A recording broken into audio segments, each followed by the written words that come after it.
መብራት ኃይል ልትከፍሉ ስንት ሰዓት ነው ወረፋ የምትይዙት? ይቀነስ በሉና እስቲ ይቀንስላችኋል። አይ ወረፋው ረዝሟል ብላችሁ እስኪ ኑ። አይ ወረፋው በዛ አልከፍልም ብትሉ ምን ይሆናል?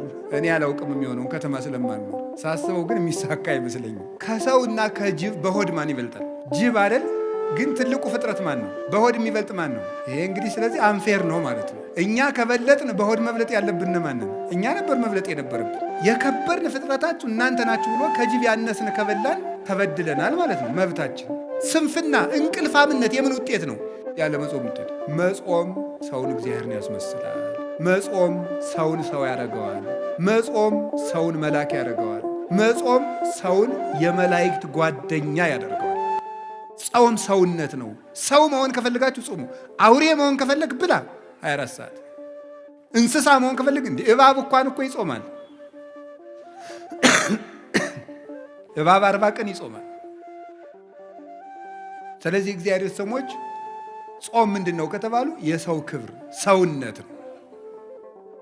ሰውን ሙሉ የሚያደርገው ሲጾም ነው። የማይጾም ሰው ሙሉ አይደለም፣ ጎደሎ ነው። ጾም ቅድም ነገርኳችሁ፣ 3 ነገር ነገርኳችሁ። እግዚአብሔርን ያስመስላል፣ መላእክትን ያስመስላል። አይበሉም አይጠጡም መላእክት። ሀዩ ከመ መላእክት ይባላል። የመላእክት ኑሮ መላእክት እንደኛ ባልንጀራ የሚሆኑን ምግብ በቀነስን ጊዜ ነው። ታውቃላችሁ ትንቢተ ዳንኤል ምዕራፍ 9 ቁጥር 21 ላይ እኔ ዳንኤል እየጾምኩ እየጸለይኩ ሳለ ቀድሞ የማውቀው ሰው ገብርኤል እየበረረ መጣ። ወገሰሰኒ በጊዜ መስዋዕት ዘሰርክ፣ በሰርክ መስዋዕት ጊዜም ዳሰሰኝ። ወመጻይኩ ከመአለቡከ ጥበበ እስመ ብእሴ ፍቶት አንተ ምስጢር ሊነግሩ የምትገባ ሰው ስለሆንክ ምስጢር ልነግርህ መጥቻለሁ አለኝ። ቅዱስ ገብርኤል ወደ ዳንኤል ሲመጣ እየበረረ መጣ ነው የሚለው መጽሐፍ ቅዱስ። እየበረረ መጣ የሚለው እንደው ዝም ብሎ መጣ ለምን አይለውም? መላእክት የሚጾም ሰው ሕይወት ያጓጓቸዋል። ባልንጀራው ነው። ከብት የሚሄደው ወደ ከብት ነው። በግ የሚሄደው ወደ በግ ነው። ፍየል የሚሄደው ወደ ፍየል ነው። አሞራ የሚሄደው ወደ አሞራ ነው። መልአክ የሚሄደው ወደ መልአክ ነው። ወደሚጾመው ሰው መጣ እየበረረ። መላእክት ወደሚጾም ንጽሕና ወዳለው ሰው ለመምጣት ይጓጓሉ። ቅዱስ ገብርኤል ወደ ነቢዩ ዳንኤል ሲመጣ እየጓጓ ለምን? ጾመኛ ነዋ። ጥሬ እንብላ የሚል ጥሬ እየቆጠ የባቢሎን ምግብ ይቅርብኝ እንደዚህ ወዳለ ሰው መላእክት ደስ እያላቸው ነው የሚመጡት። አቡነ ገብረ መንፈስ ቅዱስ 562 ዓመት አልበሉም አይደለም? መላእክት እኮ ክንፋቸውን ለማልበስ ነበር የሚሻሙባቸው፣ ለመጋረድ እድል ለማግኘት ነበር የሚጓጉት። እና ምግብ ይሄ ያልታጠበ ዕቃ ተሐዋስያንን እንደሚሰበስበው ምግብ በተጠራቀመበት ሰውነት የሚሰበሰቡት አጋንንት፣ ክፉ ሐሳቦች ናቸው የሚሰበሰቡት። በሚጾም ሰው ዙሪያ ደግሞ የሚሰበሰቡት መላእክት ናቸው።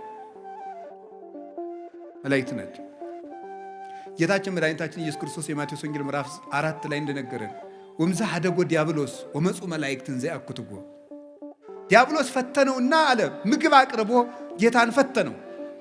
አልበላም ብሎ አሳፈረው። ዝርዝሩን መናገር ስላልፈለግኩ ነው። ፈትኖ አሳፈረው።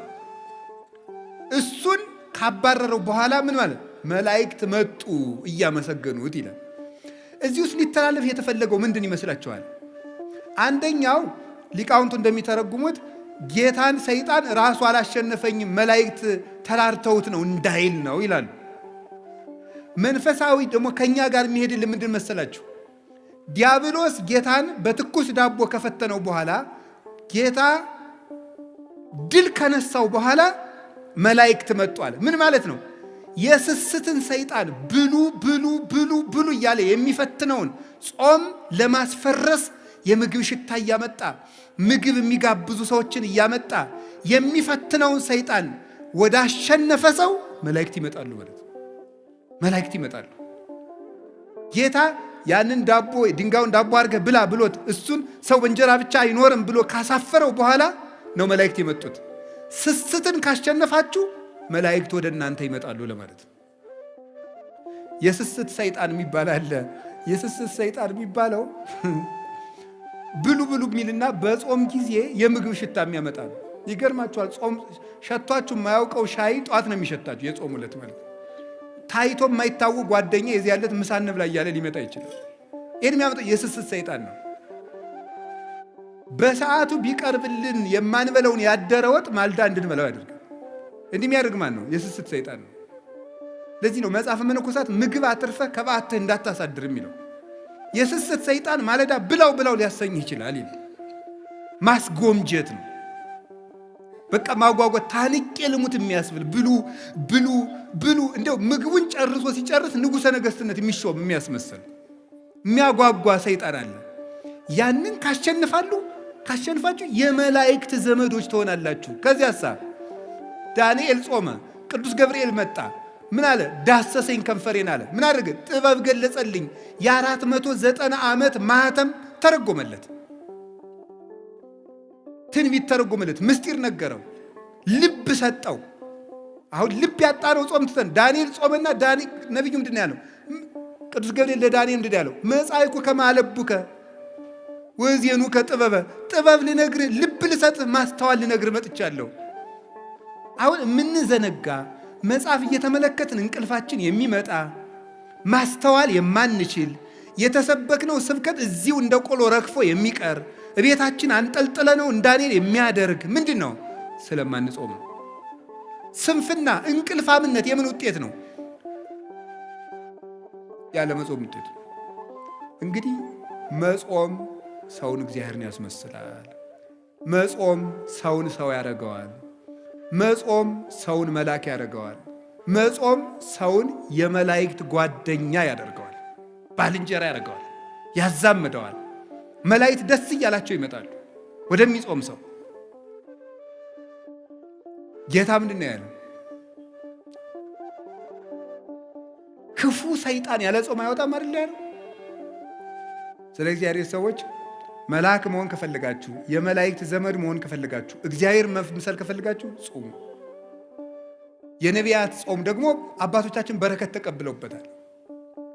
አንደኛ ተመልከቱ፣ የነቢያት ጾም የሚጀምረው ከሙሴ ነው። ሙሴ 40 ቀን ጾሟል። 40 ቀን ሲጾም ምንድን ነው ያደረገው? ሲጾም 40 ቀን እየጾመ ከእግዚአብሔር ጋር ቃል በቃል ተነጋገረ ይላል። 570 ጊዜ ጾም ከእግዚአብሔር ጋር የመነጋገር ባለሟልነት የሚያሰጥ ነው። እግዚአብሔርን ማነጋገር ደግሞ ቀላል ነገር ይመስላችኋል እንዴ? አንድ ትልቅ ሰው እንኳን ሊያነጋግራችሁ ቀጠሮ ሲይዝላችሁ እንዴት ነው ደስ የሚላችሁ? እግዚአብሔርን ቃል በቃል እንደ ጓደኛ 570 ቃላትን እንዲነጋገር ያደረገው ምንድን ነው? ጾም። ጾም ምን ይጠቅማል ብትሉ ይሄ የነቢያት ጾም፣ አሁን ህዳር ጾም የምንለው የምንጾመው ከእግዚአብሔር ጋር የሚያነጋግር ጾም ነው። እንግዳው ከእግዚአብሔር ጋር መነጋገር የሚፈልግ ይጾም። ከሰይጣንና ከስጋው ጋር መነጋገር የሚፈልግ ደግሞ ይብላል። ምርጫው እናንተ ነው። ሙሴ ይሄንን ጾም ጾሞ እግዚአብሔርን አነጋገረ። ከዚህ በላይ እድልስ አለ ወይ ነው? እግዚአብሔርን ከማነጋገር በላይ ምን እድል አለ? እግዚአብሔርን ለማነጋገር 100 ዓመትስ ብንራብ እግዚአብሔርን ማነጋገር እኮ የነፍስ ጥጋብ እኮ ነው። እግዚአብሔርን ማየት፣ እሱን መስማት። አጸም ዘይነብበኒ እግዚአብሔር አምላኬ እስመ ውእቱ ይነብብ ሰላም ለሕዝቡ። እግዚአብሔር ንግግሩ ሰላም ነው፣ ልብን የሚያረጋጋ። የእግዚአብሔር ንግግር የሞት ማሰሪያን የሚቆርጥ ነው። ተራራን የሚያንቀጠቅጥ፣ ባህሩን የሚከፍል፣ አናብስትን የሚለጉም፣ እሳትን ጸጥ የሚያደርግ፣ መቃብርን ሳይከፈት ሙት የሚቀሰቅስ ነው። ጌታችን ኢየሱስ ክርስቶስ አልዓዛርን የቀሰቀሰው በቃሉ ነው። እግዚአብሔርን መስማት ትልቅ ነገር ነው። እንግዲህ እግዚአብሔርን መስማት ከፈለጋችሁ ጾሙ እስከ 9 ሰዓት። ሰዓቱ ይቀነስልን። መብራት ኃይል ልትከፍሉ ስንት ሰዓት ነው ወረፋ የምትይዙት? ይቀነስ በሉና እስቲ ይቀንስላችኋል። አይ ወረፋው ረዝሟል ብላችሁ እስኪኑ አይ ወረፋው በዛ አልከፍልም ብትሉ ምን ይሆናል? እኔ አላውቅም የሚሆነውን ከተማ ስለማልኖር ሳስበው ግን የሚሳካ አይመስለኝም። ወረፋው ረዝሟል እስቲ ይቀነስ። ወደ ነው ምን ይደረጋል? ኑሮ አይደል እያላችሁ ነው የምትሰለፉ። እና ይሄም ኑሮ ነው። እንግዲያም ኑሮ ነው። እስከ 9 ሰዓት ሰልፍ በሉ። እግዚአብሔርን ለማግኘት እንዲያው ለምን ቀኑ ሙሉ አንራብ? አሁን ሸክም አይደለም፣ እግዚአብሔር ሸክም እያከበደብን። አሁን ብዙ ሰው የሚመስለው ከኢትዮጵያ ኦርቶዶክስ ተዋሕዶ ቤተክርስቲያን ውጭ የሆነ ሰው የሚያስበው ምንድን ነው? እግዚአብሔር ኦርቶዶክስ ሸክም እየጫነ የለም፣ ሸክም እያቀለለችልን ነው። እግዚአብሔርን ምሰል ተው። መብላት እንስሳዊነት ነው። ስትጾም እግዚአብሔርን የምትመስለው ከፍ የምታደርግ ቤተክርስቲያን እኮ ናት። እንስሳ ከመምሰል መልአክ ወደ መምሰል እግዚአብሔርን ወደ መምሰል ማሳደግ እኮ ነው። ሰውነትን ከፍ ማድረግ ነው። የሰውን ልጅን ባህሪ የሚያከብር ነገር እኮ ነው ይሄ። እዚህ የእግዚአብሔር ቤተሰቦች ከፍጥረት ሁሉ የከበረ ማን ነው? ሰው በሉ። ከሰውና ከጅብ በሆድ ማን ይበልጣል? ምን አለ? ጅብ በሉ። እሺ ችግር የለም በሉ። ማን ይበልጣል? ጅብ አይደል? ግን ትልቁ ፍጥረት ማን ነው? በሆድ የሚበልጥ ማን ነው? ይሄ እንግዲህ ስለዚህ አንፌር ነው ማለት ነው። እኛ ከበለጥን በሆድ መብለጥ ያለብን ማንን? እኛ ነበር መብለጥ የነበረብን። የከበርን ፍጥረታችሁ እናንተ ናችሁ ብሎ ከጅብ ያነስን ከበላን ተበድለናል ማለት ነው። መብታችን እንግዲህ ምንድን ነው ካላችሁ የሰው ክብሩ ምግብ አይደለም ማለት ነው። ትልቁ ፍጥረት ትንሽ ይበላል፣ ያነሰው ፍጥረት ትልቅ ይበላል። ለምን? ትልቁ ፍጥረት ትንሽ የሚበላበት ምክንያት የሰው ክብሩ ምግብ ስላልሆነ ነው። አሳማ ብዙ ይበላል።